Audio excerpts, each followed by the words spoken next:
Hello guys, good evening. कैसे हैं आप सब? I think you are very well. Now I am going to describe my next literary term part 5, Bloomsbury group. अगर आपको video मेरा अच्छा लगे, आपको कुछ भी समझ में आ रहा हो, तो please subscribe my channel.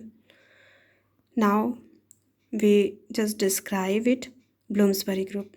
Bloomsbury Group is the name applied to an informal association of writers, artists, and intellectuals, many of whom lived in Bloomsbury, a residential district in central London. This group of friends began to meet around 1905 for conversations about the art and issues in philosophy. Bloomsbury group नाम कैसे पड़ा? Because Bloomsbury is actually a residential district which is situated in London.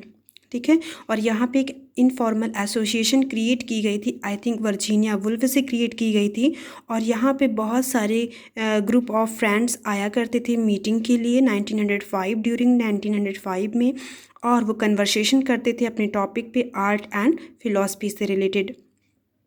ठीक है, इसलिए ऐसे group जो कि Bloomsbury residential में इनफॉर्मल वे में आया करते थे और इन टॉपिक पे अपना कन्वर्सेशन किया करते थे, ऐसे ग्रुप को नाम दिया गया Bloomsbury group. Now we see the members of Bloomsbury group. Virginia Woolf, E.M. Forster. E.M. Forster wrote a very famous book, A Passage to India. They are novelists.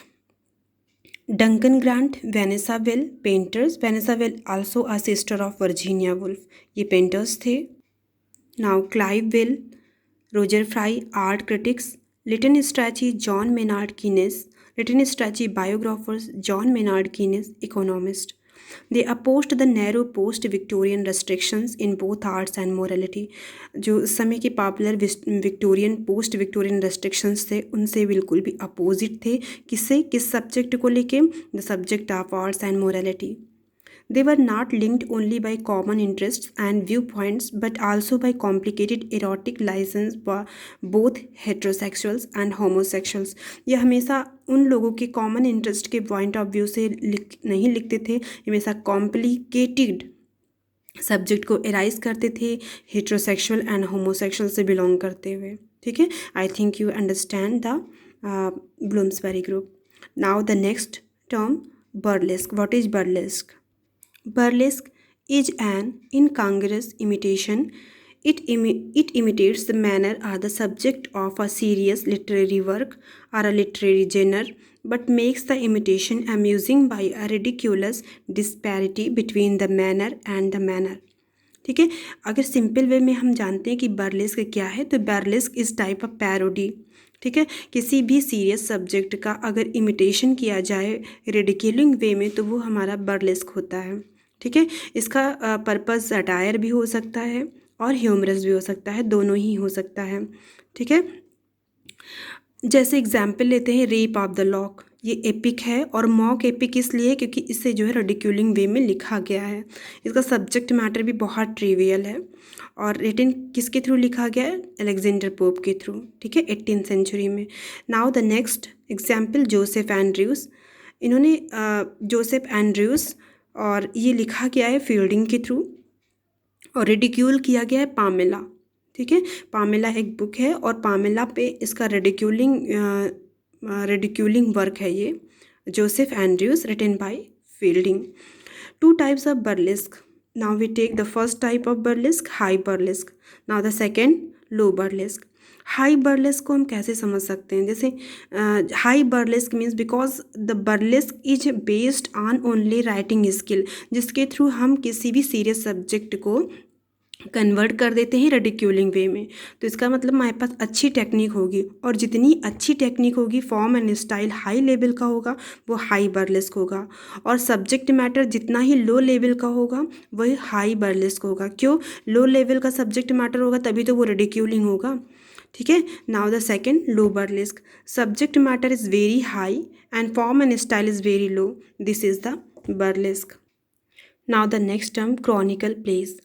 Chronicle plays actually based on the historical matter, historical event, and historical years also. ठीक है, जैसे history से related अगर किसी भी चीज़ को play के through किया जाए तो लिखा जाए तो वो क्रॉनिकल प्लेज होते हैं।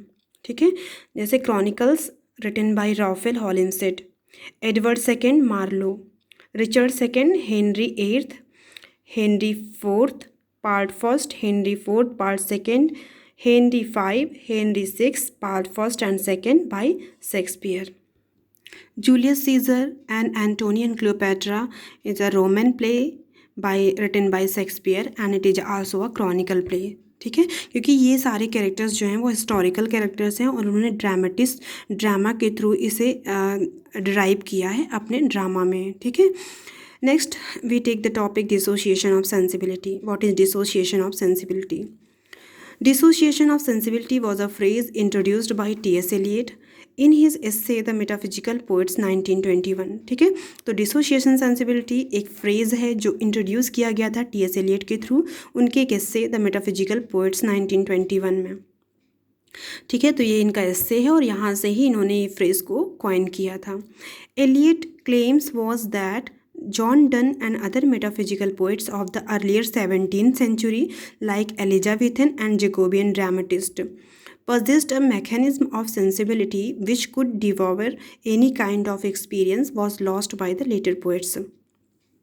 एलियट का ये क्लेम था कि जो John Donne and other metaphysical poets हैं अर्लियर 17th सेंचुरी के, just like Elizabethan and Jacobean dramatist, वो पजेस करते हैं मैकेनिज्म ऑफ सेंसिबिलिटी को। मतलब उनके पास उनके जो भी वर्क थे वो सेंसिबिलिटी पर इमोशन एंड फीलिंग्स से रिलेट करते थे, not only emotion feelings but their intellect also.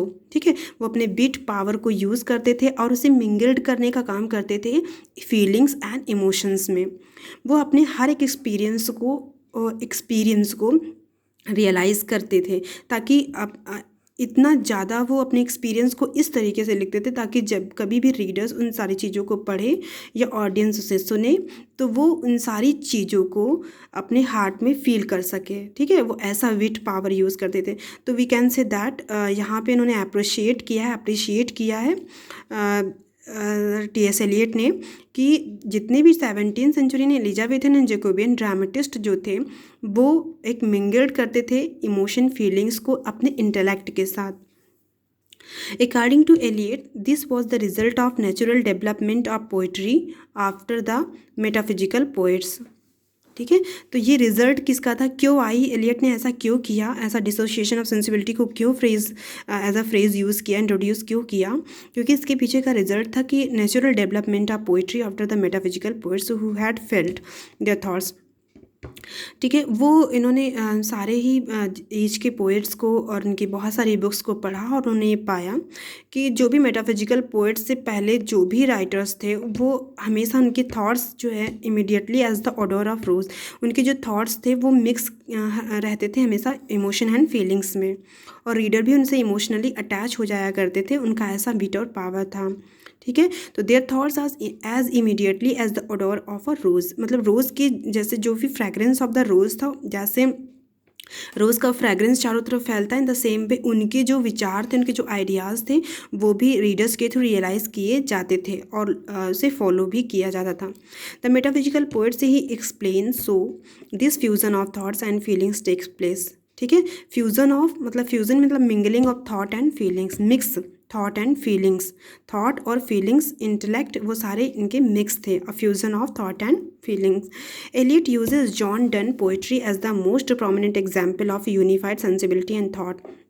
और इन्होंने जॉन डन जो कि मेटाफिजिकल कंसीट के पोएट थे, मेटाफिजिकल पोएट थे, उन्होंने इनके लिए सेंसिबिलिटी ऑफ थॉट यूज़ किया है कि emotion and feelings plus thought, ठीक है, प्लस इंटेलेक्ट, इंटेलेक्ट के ये प्रोमिनेंट राइटर कहे गए हैं एलियट के थ्रू। ठीक है, John Donne. T S. Eliot also criticise and after that after the 17th century, जब वो लेट 17th सेंचुरी में पहुंचते हैं तो वहाँ पे जो भी ड्राइडेन थे या पोप थे और इन लोगों की पोइट्री को उन्होंने क्रिटिसाइज़ किया, क्योंकि जो 18th सेंचुरी के पोइट थे वो बहुत ज़्यादा इंटेलेक्ट यूज़ करते थे, इमोशन फीलिंग्स नहीं था, और 19th सेंचुरी में उनमें इमोशन फीलिंग्स ज़्यादा था बट वो इंटेलेक्ट यूज़ नहीं करते थे। तो कहीं ना कहीं दोनों में सेंसिबिलिटी ऑफ थॉट्स का बहुत ज़्यादा अभाव था। टेनिसन एंड ब्राउनिंग ने भी यही गलती की। तो टी.एस. एलियट ने कहा है कि जो जितनी पोयम जो 16th सेंचुरी की पोयम है, जो जेकोबियन ड्रामेटिस्ट जिन्होंने लिखा, एलिजाबेथन ड्रामेटिस्ट के जो भी पोएट थे, ड्रामेटिस्ट थे, उन्होंने जितना अच्छा वर्क किया उतना कि विक्टोरियन एज, मॉडर्न एज के सोसाइट पोएट ने भी नहीं किया। Next we take the another terms, euphony and cacophony. Euphony is a term applied to language which strikes the ear as smooth, pleasant, and musical art and skilled, as in these lines from John Keats, The Eve of St. Agnes 1820. Euphony is used. Euphony actually क्या है? Euphony एक language है जो skilled language है, जो हमारे year को smooth and pleasant musical art provide करवाती है। ठीक है, जब कभी भी हमारे ईयर ऐसी लैंग्वेज को सुनते हैं तो वो बहुत स्वीट और स्वीट फील करते हैं। ठीक है, ऐसी स्किल्ड को यूफोनी कहते हैं। इन अ वेरी सिंपल वे अगर मैं कहूँ तो एक स्वीट मेलोडियस सॉन्ग जो होता है वो यूफोनी होता है। ठीक है, जो हमारे ईयर को प्लेजेंट प्रोवाइड करवाते हैं वो यूफोनी होता है। जैसे and lucent syrops tinct with cinnamon, manna and dates is argosy transferred. The American critic John Crow Ransom illustrated the importance of significance to euphony by altering Tennyson's The Murmur of Innumerable Bees.